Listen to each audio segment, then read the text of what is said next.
What's going on, everybody, and welcome back to my channel, Movie Files. Elliot back again with my weekly recap, breakdown, and review of the latest episode of Apple TV Plus, The Morning Show, Season 2, Episode 2, titled It's Like the Flu, an episode in which we see some people are happy that Alex is back while others aren't, but that's the least of their concerns because once Daniel comes back from that trip, things aren't going to be looking good, not only for CBA, but the entire world. We're breaking it all down here in this spoiler review, but before we dive into it all, make sure you're checking me out on all my other social media accounts. If you all are new to the channel, well, welcome to the community. Consider subscribing and hitting that notification bell. That way you can get the alert from when I drop new content. If you enjoyed this spoiler review, well, make sure to like and share this review. It helps out the channel a lot, but I also appreciate the support. And in those comments, let's talk about your pros, your cons. We're talking full spoilers, so if you haven't seen an episode, go check it out and come back and join the conversation. But let's talk about Mitch making his return and Fred paying him a visit. Does he want him to start a new network and Mitch be the head anchor of this new network? Let's talk about Alex and Bradley and Alex and Chip and Corey and everyone in the mix. And again,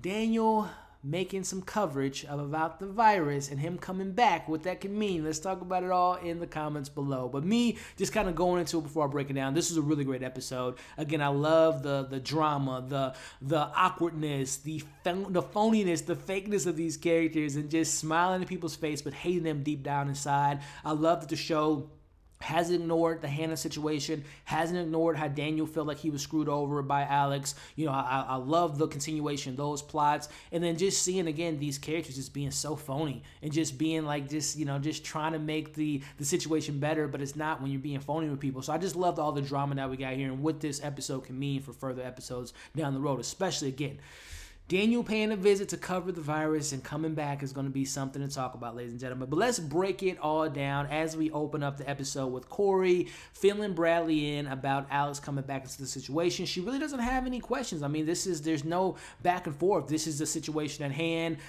But she goes into the elevator, has some words to say to Corey. But, I mean, their friendship is definitely fractured at this point. I mean, she can't trust anyone. She can't trust Corey. She can't trust UBA. She can't trust Chip, as we'll talk about Chip a little bit later on. But, you know, she's on the elevator, and you can just see that look on her face. She thought she was in control. She thought that she had the spotlight. But no, Alex is coming to get that spotlight from her, and we'll talk about them a little bit later. But we get our first appearance from Mitch of the season, as he's in Italy, just trying to live his best life, trying to forget, you know, obviously what happened last year, which, you know, I hope he doesn't forget that, because he does still have to, you know, come to truth to what he did, especially with Hannah and everything of that nature. But we see Fred very early on is trying to reach out to him, and they're going to have a conversation, which I think Fred's trying to talk to him to get him to start a new network, and he wants Mitch to be his head guy. We'll talk about that a little bit later. But going back to Hannah, we see that the case is not being ignored. And I love that the show is not ignoring the situation at hand, and they see, you know, Corey is suggesting just pay the family whatever they want. Let's just do what's right. Obviously, what happened to her was tragic. Had a lot to do with the network, had a lot to do with Mitch, so let's just give them the number they want. And then we see this gentleman, I believe it was the lawyer UBA, I think his name was Richard, makes a very insensitive, very inappropriate joke regarding an NDA, and that it's a built-in NDA on Hannah's part because she's dead. She can't speak for herself, which Corey immediately says, okay, yep, this is the old ways. We're in with the new ways. You're fired. So again, she's trying to set this precedent that we're not going to go to the ways of Fred. We're not going to say these type of comments. We're not going to ignore the situation at hand. So Corey's trying to make things different by firing people that makes comments like that, which again, that was just such a super insensitive comment for him to make. But let's talk about a character that I hope we get a little bit more of, because I'm a big fan of this actor. Will Arnett makes his appearance. I'm pretty sure he didn't appear last year because he goes by the name of Doug. He's the agent of Alex, and we see her being a hero. A lot of the staff is clapping and happy that she's back and thinks that she's amazing as she makes her way into her new office, looking at the skyline, which is a beautiful office. And this is where Alex kind of meets some of the new characters of the show, like Stella, for example. And Alex is there a little bit too early. She's kind of, you know, mucking up the plans that Corey had in place to kind of slowly bring her in for Monday's show. But she's there, like I said, a couple days ahead. And the deal's still not done. The deal, the ink hasn't been put on the paper. And we see that there's a lot of ass kissing going on right now with Corey trying to really make her feel back at home and just seeing the whole situation. Again, these people know how to kiss some ass, and they do a good job at doing so. But we see that Bradley's team, on the other hand, is trying to get her to see like the positive of this new deal that UBA is trying to approach her with Alex coming back in the mix, and obviously the situation with Eric, and she's not trying to hear it. She is not trying to hear this. She feels hurt, and she doesn't want to let this slide. As she mentions her head guy, Jeff, I pay you, you don't pay me. So she's letting him know she's the boss in the situation, but she doesn't have that much power, as Bradley gets invited to this very, very fun dinner that we'll talk about a little bit later. But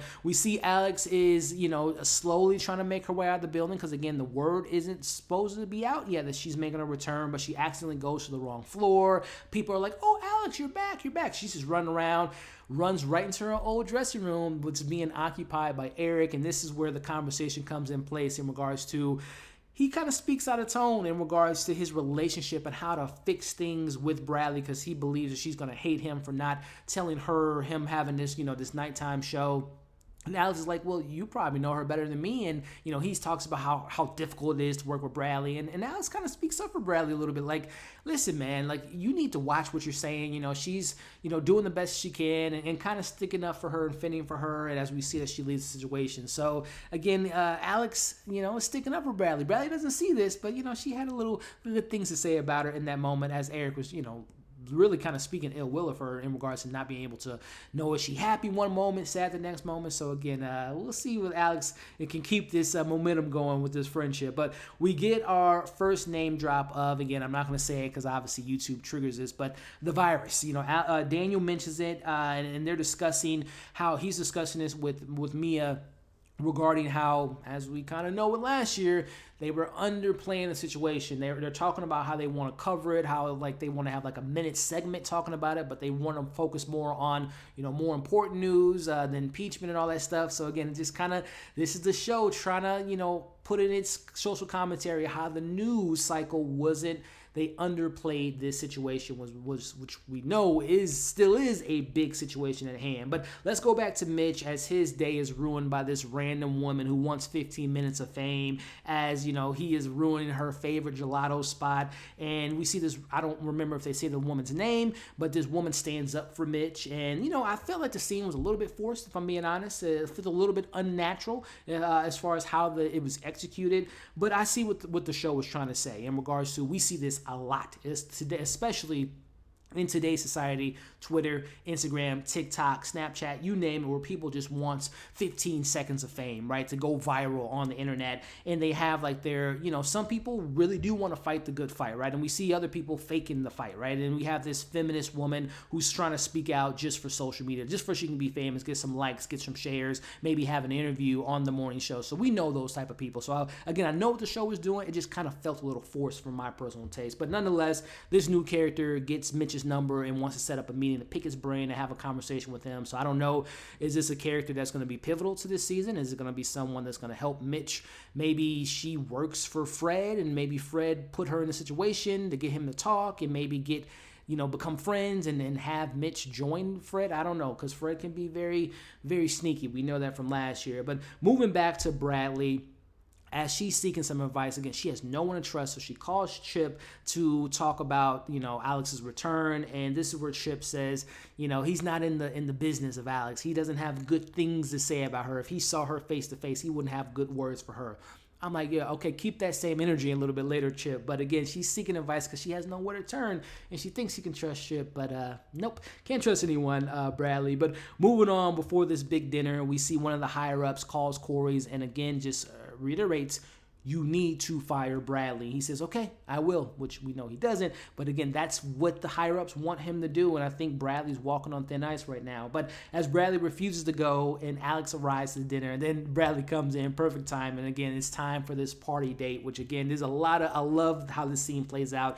It's so awkward. There's so much phoniness, people smiling in each other's faces. I do appreciate, though, I will say, I love that the show is not ignoring the beef that legit beef that Daniel has with Alex regarding how she screwed him over last year, and he doesn't accept her apology. And I love that they're not ignoring the Hannah situation, not ignoring how Daniel feels, and this is just a larger conversation regarding the corporate world and the business world and discrimination and minorities feeling like they're, not worth people's time and not having their voice being heard, male, female, whatever the case may be. So I love that this show has not brushed that on the rug, that Daniel does have every right to be mad at Alex, at his dispense, his him having collateral damage, of him having this opportunity to be a lead anchor, but Alex kind of, again, screwed him over. So I appreciate the show hasn't ignored that plot, and I'm really excited to see what they do with that. But so interesting to revisit the conversations from last year and that continue to go on as we hear everyone's point of view of the virus and how they're kind of poking fun of it and like kind of ignoring it and just being like, oh, it's the flu, as well as they bring up the impeachment. Again, just seeing the same conversations we were all having last year and we continue to have this year regarding the virus, and it's just so interesting to see how this show is going to handle that topic at hand and how they're going to bring some of the conversations to the forefront in this show. But before Alex calls it a night at this very fun dinner date, it's not as fun as The Office, one of my favorite shows of all time, one of my favorite episodes of The Office, but it is a pretty interesting dinner date, no less, in regards to these characters saying hello and being awkward and being fake. But before Alex leaves, she wants everyone to know she's back, and she's not going anywhere, ladies and gentlemen, as Alex has some words, or I should say Bradley has some words for Alex as she says that goodbye to everyone. And as she's leaving, she's talking about how she was the first one to speak, and I'm referring to Bradley at this point. She was the first one to come out about Fred, that she's no longer going to be a sidekick, that she is going to be competing with Alex, and, the gloves are off. And Alex says, this is how it should be, and this is how it's going to be moving forward. So I love that Bradley's speaking up for herself at this moment. So we wrap things up with Fred coming with the peace offering to Mitch, and I believe that he wants to start a new network, and he wants Mitch to be his main guy. It's something to look forward to seeing in the future episodes. But we end with Daniel going on a plane, and he's going to bring that virus back. I'm telling you all, and that's going to really shake some things up in UBA. Who's going to catch it? I don't know if anyone's going to tragically die due to it. That's something, again, I'm telling you, this show is going to really dive into it. I'm really interested to see how they tackle that subject. But we see that Hannah's family is refusing the offer, and they want to take this to trial, as they should. And we end with Alex paying a visit to Ship, and I mentioned, use that same energy you were using earlier, Ship, as she wants him back as the producer. And remember, he's supposed to have some words for her, but he's like, when do I start? As we end the episode with his fiance being there, which I don't know if something's going to happen to her. Again, I don't know if the show's going to go there in regards to some people, could get in the virus and maybe not making it out on the other side. But looks like Chip, Alex, Bradley, and Corey and the whole crew is back, and I'm excited to see where they take things. I thought this was a great episode. I love the drama. I love the phoniness. I love the fakeness. I love the conversation at hand regarding Daniel, regarding Hannah, what's going to go on with Mitch, who's this random lady, and I'm excited for next week's episode. But let me know your thoughts on the episode, your pros, your cons, your thoughts, your theories of what you all hope to see in the weeks ahead. Before you all leave, make sure to like the video, share the video, subscribe to the channel if you haven't already, and hit that bell. That way you don't miss any more other content. As you can see on the screen now, subscribe to the channel, check out my other content. Hope you all are staying safe. Hope you enjoyed this review, and we'll see you on the next one.